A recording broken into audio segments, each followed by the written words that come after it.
The Davao Dozen, April 4th, 1943, 0530 hours.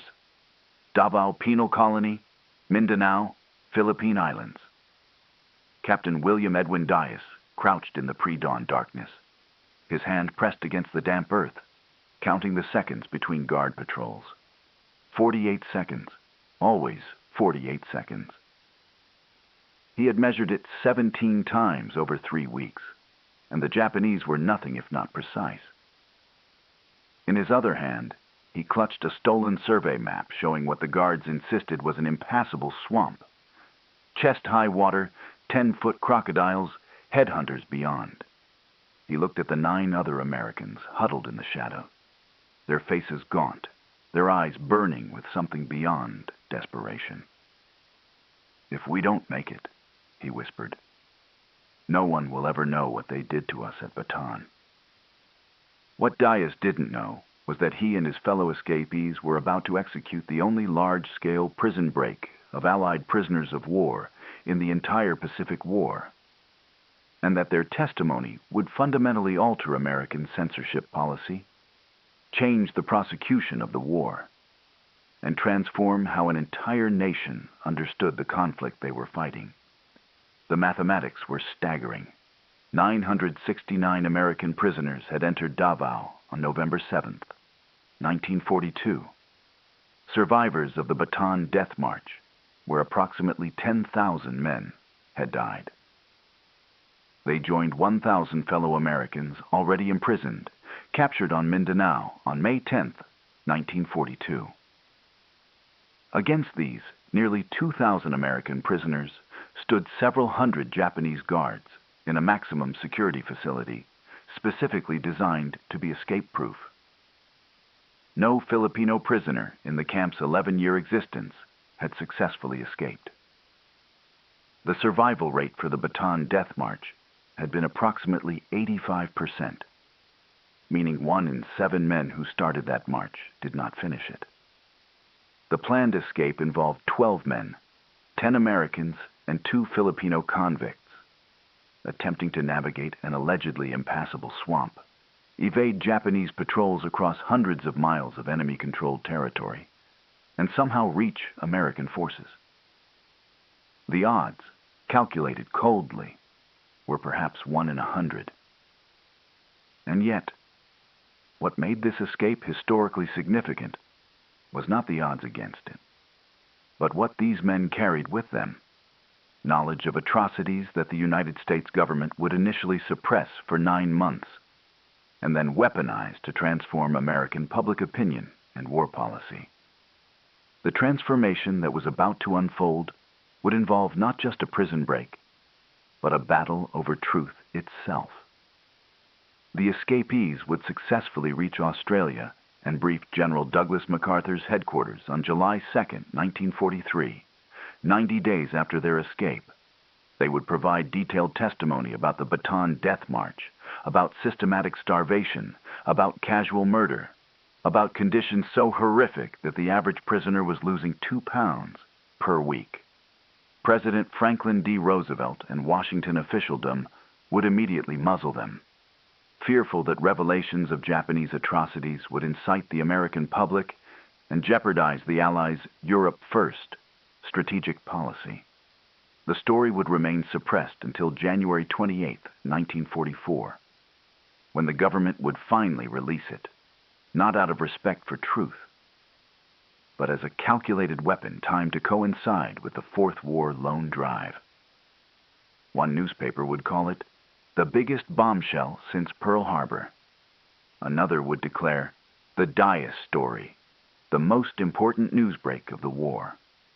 The U.S. War Department would promote it as the greatest story of the war in the Pacific.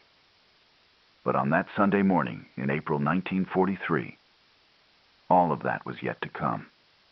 Dias and his 9 American companions, Navy Lieutenant Commander Melvin H. McCoy, Army Major Stephen M. Melnick, Army Air Force Lieutenant Samuel C. Gracchio, Army Air Force Lieutenant Leo A. Bolins, Marine Corps Captain Austin C. Schaffner, Marine Corps Lieutenant Jack Hawkins, Marine Corps Lieutenant Michel Dobrovich, and Army Sergeants Paul Marshall and Robert Spielman from the Coast Artillery, along with their two Filipino allies, Benigno de la Cruz and Victor Yumarong, were focused on a simpler problem: how to disappear into a swamp that the Japanese believed would kill them faster than any firing squad. The Davao Penal Colony had been built in 1932 as a sprawling, maximum security prison plantation for the Philippine Commonwealth's most dangerous criminals. It covered thousands of acres of agricultural land surrounded by dense jungle. The Japanese had recognized its potential immediately upon occupying Mindanao.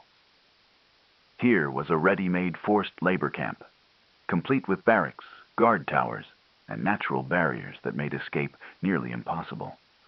The barbed wire stockade that ringed the prisoner barracks was the least of the obstacles. Beyond it lay the swamp, and beyond the swamp, jungles rumored to be inhabited by tribes of headhunters. The Japanese guards made sure every prisoner knew these facts. They wanted the prisoners to understand that even if they somehow got past the wire, past the guards, past the dogs, nature itself would kill them. Dias had arrived at Davao as a 26-year-old fighter pilot who had distinguished himself in the defense of the Philippines. He had shot down Japanese planes, had flown mission after mission until there were no more planes to fly, no more fuel to burn, no more spare parts to keep the aircraft operational. When Bataan fell on April 9, 1942, he became a prisoner. What followed was 75 miles of horror that would later become known as the Bataan Death March. Men were beaten for falling behind. They were bayoneted for asking for water. They were shot for trying to help their companions. They died of heat exhaustion, of disease, of casual murder. Dias had watched strong men reduced to skeletons. He had seen guards decapitate prisoners for sport. He had witnessed atrocities that violated every convention of warfare, every principle of human decency. McCoy, a Naval Academy graduate, class of 1930, had commanded the submarine tender USS Canopus at Corregidor. He had supervised the submarine operations in Manila Bay until the fortress fell on May 6, 1942. He was 43 years old, a career officer who had spent his adult life in the Navy, and nothing in his experience had prepared him for what he witnessed as a prisoner. The systematic starvation, the medical neglect, the random violence. He kept meticulous mental notes, recording everything, knowing that someone, somehow, had to tell the world. Major Melnick, an Army engineer, had overseen coastal defenses. He was methodical, analytical, a man who dealt in concrete facts and precise calculations. As a prisoner, he applied that same analytical mind to the problem of survival and eventually escape. He calculated caloric intake, tracked guard patterns, assessed risks with the cold precision of an engineer evaluating structural loads.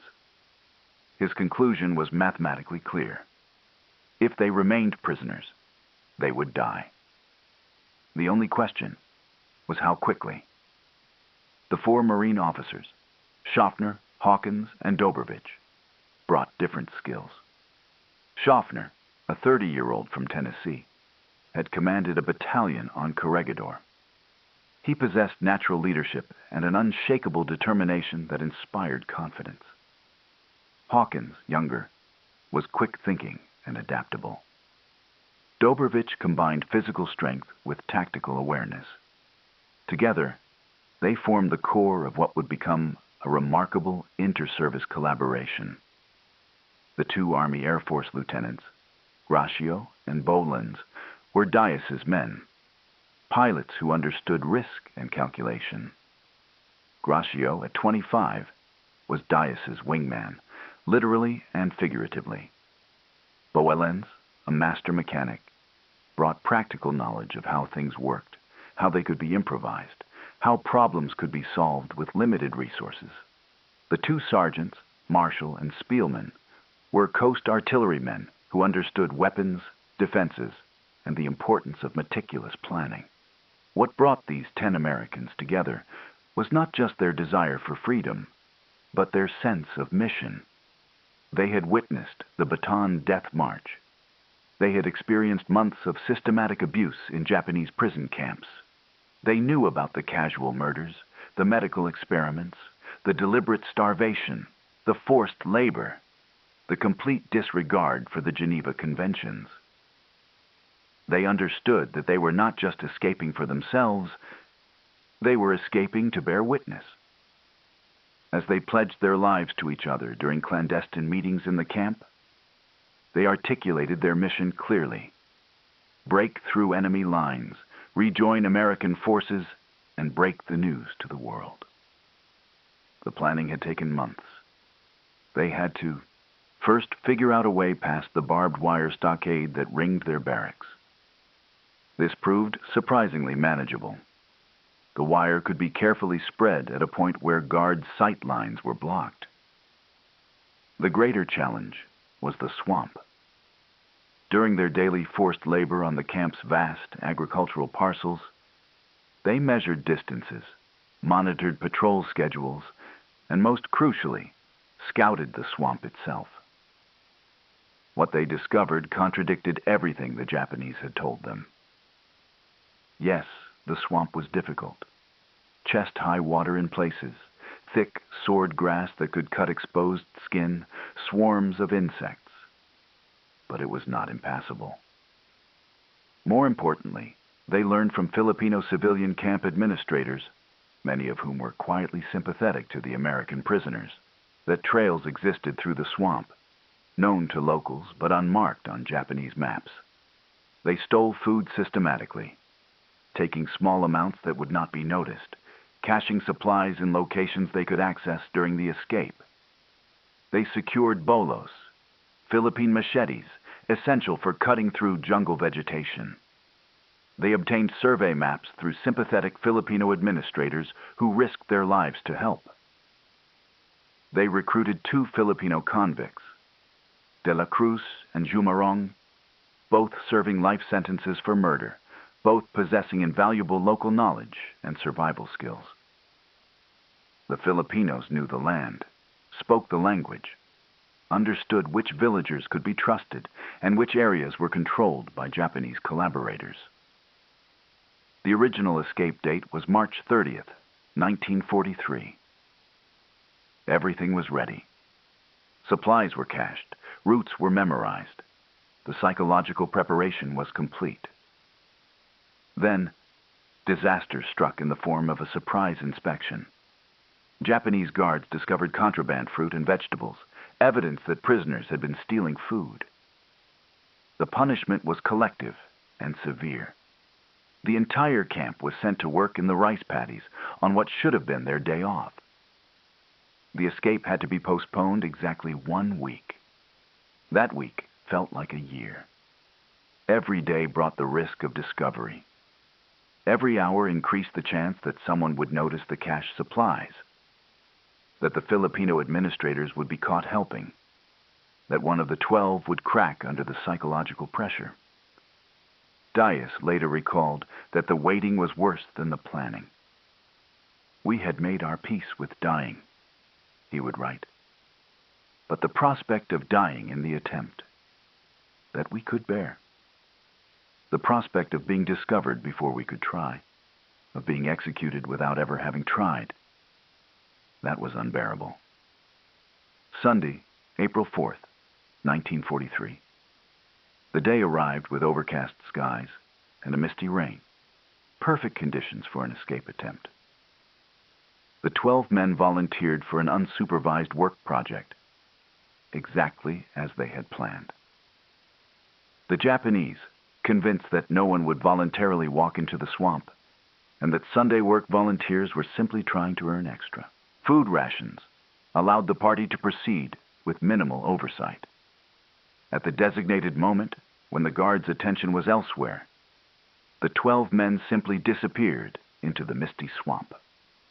What followed was a harrowing 3-day ordeal that tested every assumption about human endurance. The swamp was exactly as difficult as advertised, and worse. The water was chest-high in places, forcing them to hold their meager supplies above their heads. The swordgrass cut their skin, leaving hundreds of shallow wounds that immediately became infected in the fetid water. The insects were beyond description. Clouds of mosquitoes and biting flies that covered every exposed inch of skin. The heat was oppressive, even through the rain.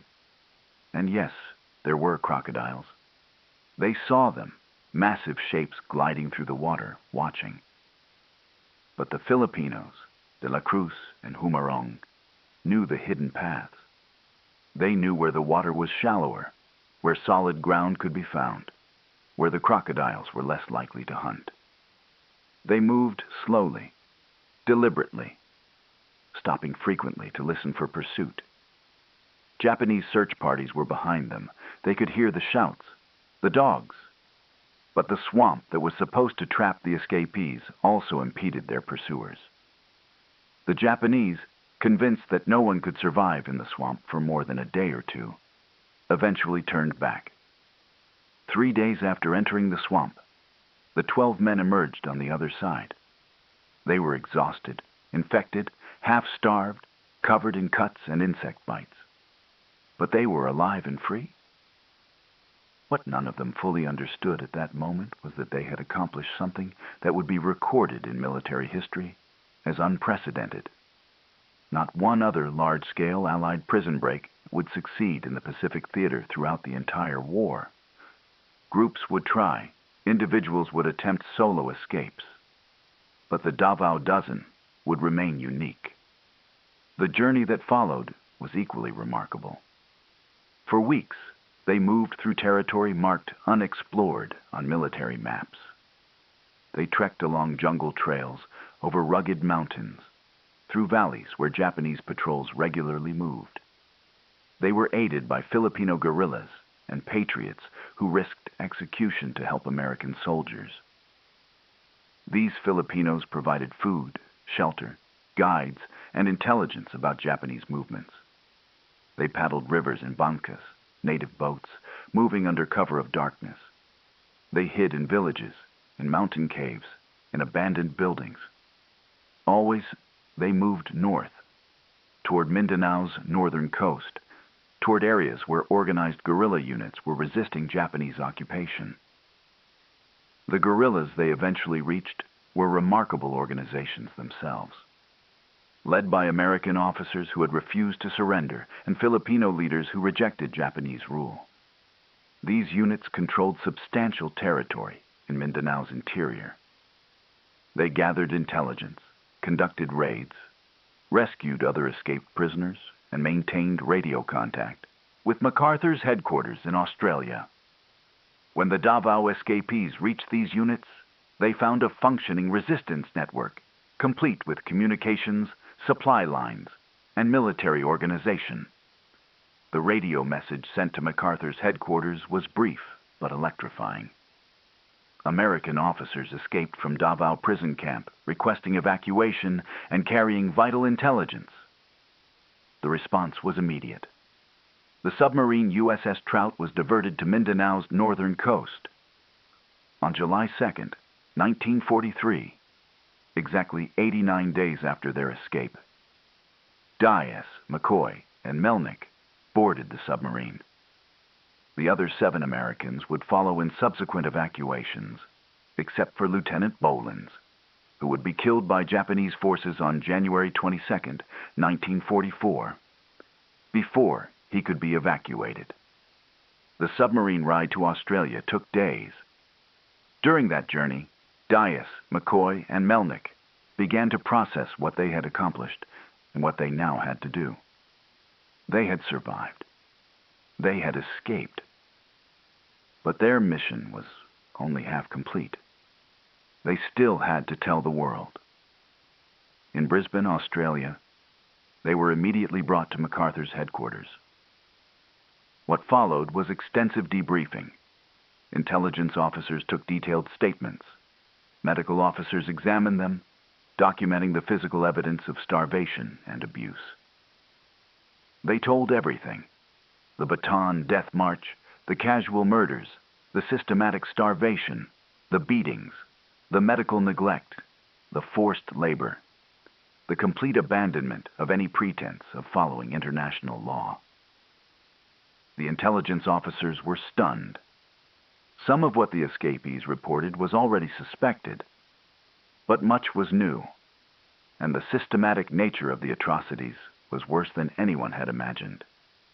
The death rate, the methods of torture, the deliberate policy of working prisoners to death, all of it was documented in meticulous detail. McCoy, true to his training, had kept mental records of everything. Melnick provided technical analysis of Japanese logistics and organization. Dias described specific incidents with the clarity of a trained observer. The military intelligence value was significant.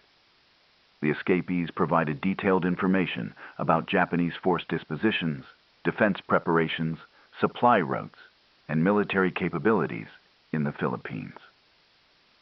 They described the extent of the guerrilla resistance and its organization. They provided names of collaborators and patriots. All of this was valuable. But what MacArthur and his staff immediately recognized was that the real value of this information was not military, but political and moral. MacArthur prepared to release the information immediately. He understood that the American people needed to know what had happened to their soldiers. He also understood that this information would transform public opinion about the Pacific War. But when he sought authorization to release the information, Washington said no. The decision came directly from President Roosevelt and his closest advisors. Their reasoning was complex and, from their perspective, logical. First, they feared that news of atrocities against American prisoners would provoke demands for retaliation against Japanese prisoners held in the United States, potentially triggering a cycle of escalating violence that would endanger all POWs. Second, they were committed to the Europe First strategy, the agreement with Britain that defeating Nazi Germany was the priority. And they feared that outrage over Pacific atrocities would generate public and political pressure to shift resources to the Pacific theater.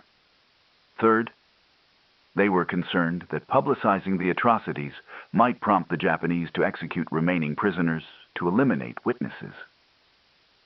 So the escapees were ordered to remain silent. They were returned to the United States and immediately muzzled. They could tell no one, not reporters, not family members, not even other military personnel outside the intelligence community, what they had witnessed. The most important information about the Pacific War was classified at the highest level. Dias found this intolerable. He had not escaped from Davao, had not survived the swamp, had not trekked hundreds of miles through enemy territory, had not risked everything, simply to be silenced by his own government. He began writing a detailed account of his experiences, a manuscript that documented everything: the death march, the prison camps, the escape. He compiled his testimony into what would become a book-length manuscript, knowing that even if he could not publish it immediately, someday the truth would have to come out. The suppression continued through the summer and fall of 1943. The other escapees arrived back in the United States, one by one, and each was immediately silenced. They were frustrated, angry, feeling betrayed by the very government they had risked their lives to serve. They had American soldiers still in Japanese camps, still enduring the conditions they had escaped, and they could say nothing to help them. Then came December 22nd, 1943. Lieutenant Colonel William Edwin Dias, recently promoted, died in an airplane accident at Burbank, California. He was 27 years old. The man who had become the de facto spokesman of the escape party, the man whose name would become synonymous with the escape and with the revelation of Japanese atrocities, was gone. His death was ruled accidental, a training flight gone wrong, though some would later question whether it was truly an accident or whether the stress and anger of forced silence had affected his judgment. Dias's death changed the calculation in Washington. The manuscript he had written still existed. His story was documented, and now there was a martyred hero whose memory could not be allowed to die in silence. Moreover, by late 1943, the strategic situation had changed. The Europe First policy was producing results, and there was growing room for increased focus on the Pacific. Most importantly, the government needed to sell war bonds, and the Fourth War Loan Drive was scheduled for January 1944. The decision was made to release the story, but to release it in a way that would maximize its impact for the war effort. The U.S. War Department prepared the release carefully. They compiled testimony from all the escapees. They coordinated with newspapers across the country. They timed the release for maximum media saturation. And on January 28, 1944, 9 months and 24 days after Dias, McCoy, and Melnick had boarded the submarine in the Philippines, the story was finally told to the American people. The impact was instantaneous and overwhelming. Newspapers across the country ran front-page stories with banner headlines. The Dias story dominated news coverage for days. Americans read about the 75-mile Bataan Death March. They read about men beaten to death for asking for water. They read about bayonet practice on living prisoners. They read about systematic starvation and medical experiments. They read about casual murder and complete disregard for human life. And they read about the Davao escape, about 12 men who had risked everything to bring this truth to light. The public reaction was exactly what Washington had feared, and by January 1944, exactly what they wanted. Americans were outraged. The complacency that had settled over the home front, the sense that the war was far away, and would be won eventually without extraordinary sacrifice, evaporated overnight. War bond sales, which had been stagnant, skyrocketed. The Fourth War Loan Drive exceeded its goals by wide margins. Service enlistment numbers surged. Absenteeism in war industries plummeted. Americans who had been questioning the necessity of rationing and restrictions embraced the sacrifices with new determination. The Japanese government was shamed before the global community. Neutral countries that had maintained relationships with Japan began to distance themselves. The International Red Cross intensified pressure for prison camp inspections. Even Japanese allies began to question the conduct of the war. The atrocities could no longer be denied or dismissed as propaganda. But perhaps most significantly, the release of the Dias story fundamentally altered U.S. government wartime censorship policies. The suppression had lasted 9 months, and during that time, the tension between military necessity and the public's right to know had become unsustainable. The fact that the government had withheld such important information, had silenced American heroes, had kept the truth from the people, generated criticism that transcended partisan politics. The result was a recalibration of censorship policy, a return toward the constitutionally protected First Amendment right of a free press. The government would still censor information that could directly aid the enemy, but it could no longer justify suppressing information about how American soldiers were being treated, even if that information was politically inconvenient. Strategic military operations in the Pacific Theater were altered. The revelations about Japanese treatment of prisoners influenced decisions about invasion planning, about the acceptability of casualties, about the moral calculation of using increasingly brutal tactics against an enemy who had demonstrated such complete disregard for the rules of warfare. Commanders who might have hesitated to employ certain weapons or tactics, concerned about proportionality or escalation, found their hesitation diminished by the knowledge of what Japanese forces were doing to prisoners.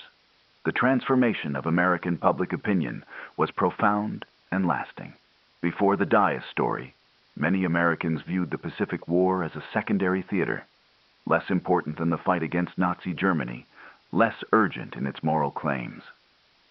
After the Dias story, the Pacific War was understood as a fight against an enemy whose conduct was as morally reprehensible as anything happening in Europe.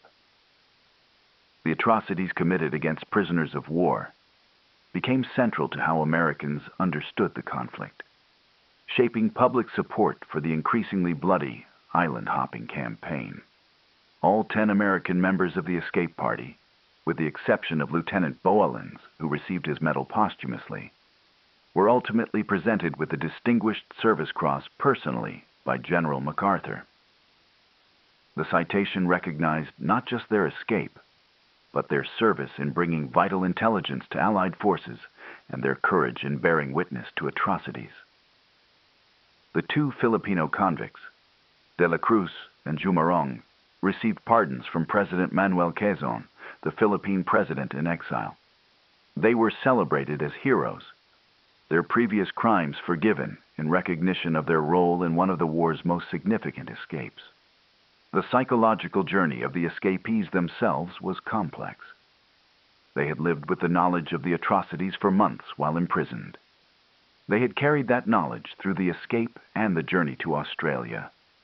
They had been forced to remain silent for 9 months while back in the United States. When their story was finally released, they experienced a mixture of relief, vindication, and renewed trauma. Speaking publicly about what they had witnessed required reliving the experiences. The attention was overwhelming, the status as heroes uncomfortable for men who felt they had simply done what had to be done. McCoy, the naval officer who had kept such meticulous mental records, found the experience of public testimony particularly difficult. He was a private man, uncomfortable with publicity, but he understood the importance of documentation. He gave countless interviews, each time forcing himself to describe in clinical detail the horrors he had witnessed. "People need to know," he told one interviewer. "They need to understand what is being done to our men. If I have to relive it 1,000 times to make sure they understand, then I will relive it 1,000 times." Melnick, the engineer, approached his role as witness with the same analytical precision he had brought to the escape planning. He compiled statistics, created timelines, documented patterns of abuse. His testimony was less emotional, but perhaps more devastating in its systematic demonstration that the atrocities were not random acts by rogue soldiers, but deliberate policy implemented throughout the Japanese prison system. Gracio, Dias's wingman, carried the additional burden of survivor's guilt after Dias's death. He had escaped with Dias, had survived with Dias, and then Dias had died in a stateside training accident. Gracio dedicated much of his later life to ensuring that Dias's memory and testimony were preserved. He contributed to books, gave lectures, participated in memorials, always making sure that people understood what Dias had done and what Dias had witnessed. The Marine officers, Schaffner, Hawkins, and Dobrovich, returned to combat duty. They had escaped to fight again, and fight they did. Schaffner would participate in the Guam campaign and later operations. The military citations they received noted not just their escape, but their continued service, their refusal to let their ordeal break them. Marshall and Spielman, the 2 sergeants, found themselves in a unique position. They were enlisted men who had participated in an officers-led escape, and their testimony provided a different perspective on the prison camp experience. Officers had suffered, certainly, but enlisted men had suffered differently. With less access to information, less ability to influence their conditions, more direct exposure to guard brutality, Their accounts filled in details that the officers' testimonies had missed. The transformation of understanding was not instantaneous, but progressive. When the story was first released in January 1944, the immediate reaction was outrage, but outrage is an emotion that fades. What lasted was the fundamental shift in how Americans understood the war they were fighting. The Japanese military was no longer seen as simply an enemy, but as an enemy whose conduct placed it beyond the pale of civilized warfare. This understanding would shape American conduct for the remainder of the war and beyond.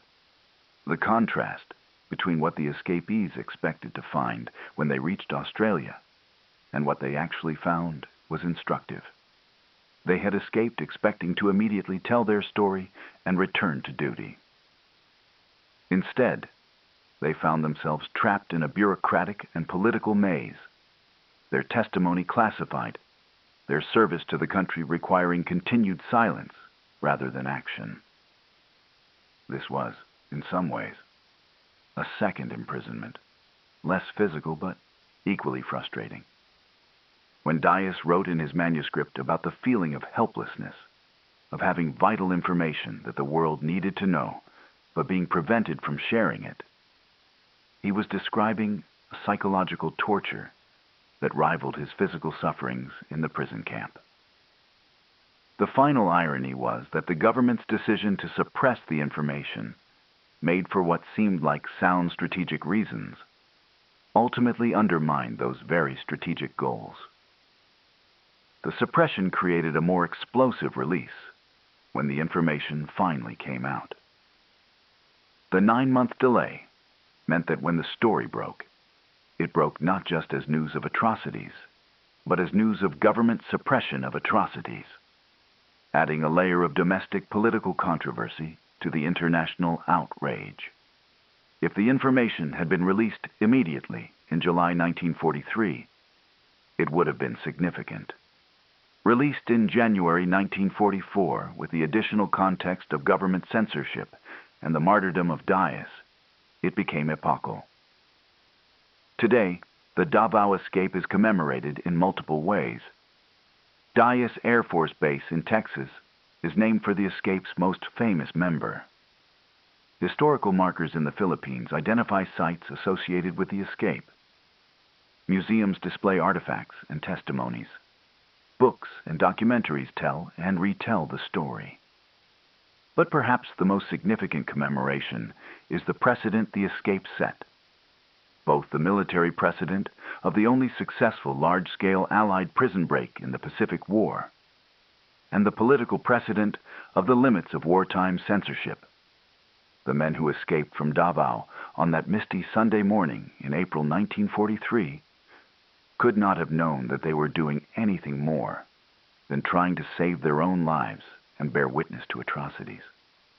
They could not have known that their testimony would transform American public opinion, alter strategic military operations, change government censorship policies, and become the most important news story of the Pacific War.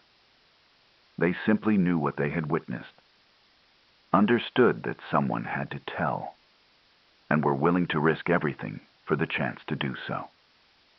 The broader lesson of the Davao escape extends beyond the specific historical moment. It speaks to the power of truth to transform understanding, even when that truth is inconvenient for those in power. It demonstrates that censorship, even when justified by seemingly sound strategic reasoning, carries costs that may outweigh its benefits. It shows that the testimony of witnesses, particularly witnesses who have risked everything to deliver their testimony, possesses a moral force that can shift public opinion more effectively than any propaganda campaign. The escape also illustrates a principle about human endurance and determination. 12 men, weakened by months of starvation and abuse, attempted something that all military analysis suggested was impossible. They navigated an impassable swamp, evaded pursuit across hundreds of miles of enemy territory, reached friendly forces, and delivered testimony that changed history. They succeeded not because they were superhuman, but because they understood the importance of what they were attempting and were willing to sacrifice everything for it. The story begins and ends with the same moment, seen now with complete understanding. April 4th, 1943, 0530 hours, Davao Penal Colony. Captain William Edwin Dias crouched in the darkness, counting the seconds between guard patrols, preparing to lead 11 other men into a swamp that was supposed to kill them.